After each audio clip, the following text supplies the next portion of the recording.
Electrio, fantastic set. Thank you you so much Thank you for very much. performing today. Yeah. Happy to be here. Thanks for having us. First off, how did you guys get started as a group?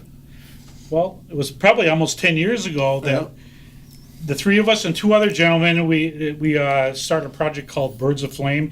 It was a tribute to the Mahavishnu Orchestra.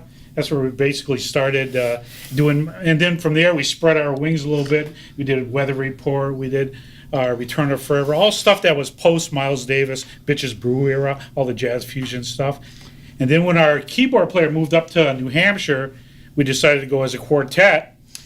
And then a couple of years later, our fourth member decided he was going to continue on in his theater, and he had a ton of musical endeavors. So we said, well, the three of us will stick together, and instead of just doing covers and things like that, we would do some original music.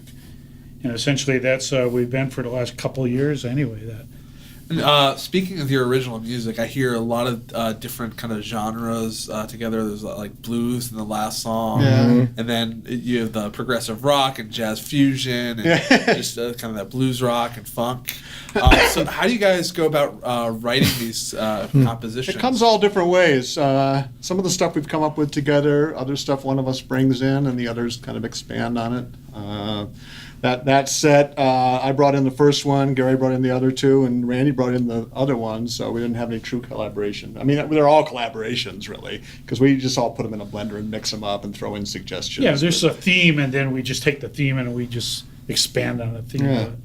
Everyone has their own way. Gary comes in with a little keyboard. He's like, ding, ding, ding, ding. And he's got all the notes figured out and everything else. And after we scratch our heads because most of them are so difficult to play, Right. we said, forget it. I'm not doing that one anymore. And look what it turns And into. then it ends up right. We end It up all just, ends up in the stew. It's a perseverance. Yeah, we just keep working at it. But we love our craft, so I mean, it's just the way it goes. I mean, we're filling ourselves with our art, and that's what we need to do. Trying to. So who are some of your individual kind of inspirations musically? Personally, probably my top three would be Hendrix, definitely Jeff Beck, who thankfully is still doing it, still pushing boundaries at 70 years old, 70-something.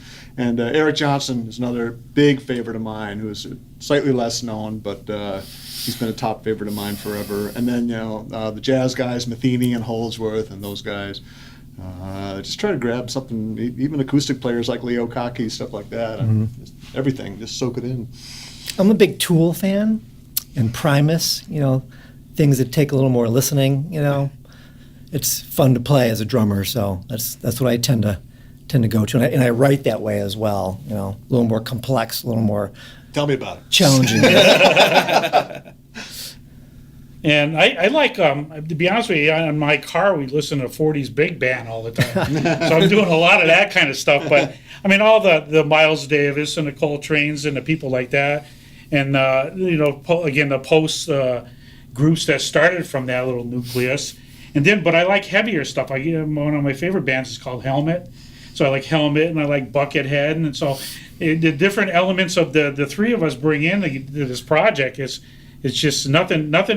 It isn't like one style and say this is where we're sticking it. We just kind of bring stuff in and throw it at, and hopefully something of it sticks. But If you have a lot of influences. If you have a way to describe us, let us know. Yeah, right. I'll be glad to put it on our website. I'm thinking about it. Good, thank you. I'm glad to put it on our website. There'll be a description of your band in the papers. Yeah, good. Excellent. There you go. There will be ideas already. And then we'll, if you don't mind, we'll quote that from Yes. now on. Go for it. This Definitely. is what we are. Yeah. So, are you guys working on any new songs, new batch of songs? We got a whole bunch. We got a little 3-song EP, but we have a works in progress. So we have a full CD worth of stuff, easy. At least. And And then we're some. constantly we probably end up writing. picking and choosing because we're always coming up with we're stuff. always coming up with new stuff. And just trying to gig around the valley whenever we can. Yeah, we're starting to get a little bit more, exposure out in the valley, if you will. But Speaking of gigs, do you guys have any shows coming up February, March? By the time this airs, we'll be playing at Hawks and Reed, and when is that? yeah, Hawks and Reeds in March. 2nd? March 2nd. March 2nd, I think it is. Upstairs with a couple of our buddies. Who are we playing with? Lush Honey? Yeah, we're playing Lush Honey and Soap Dish, I think. Yeah. Yeah, great bands Dish Soap? too. Or Dish Soap. I'm sorry. What did I say? Soap Dish. Soap yeah. dish? Soap dish, just soap. I spend my time cleaning dishes at home. Oxen Reed's is a good place to play. Yeah. We like those guys. Yeah. But we did some bishops, so we're going to be doing some more bishops. Who's it coming up? With something else, we were going to be working with Chaka Zob on a project or some kind of gig that they had mentioned they'd like to include us. So who knows? Keep an eye on our Facebook site, and that's probably the best way to find out where we're going to be at. And if you got any gigs, send them our way. Send any feelers our way. We're glad to entertain any function. Awesome. Well, thank you so much. Thanks again, Chris. Thank you. Thanks, guys. Appreciate it. Thank you so much, guys. Thank that was you. great. Thanks for having us. Thanks, man. Yeah.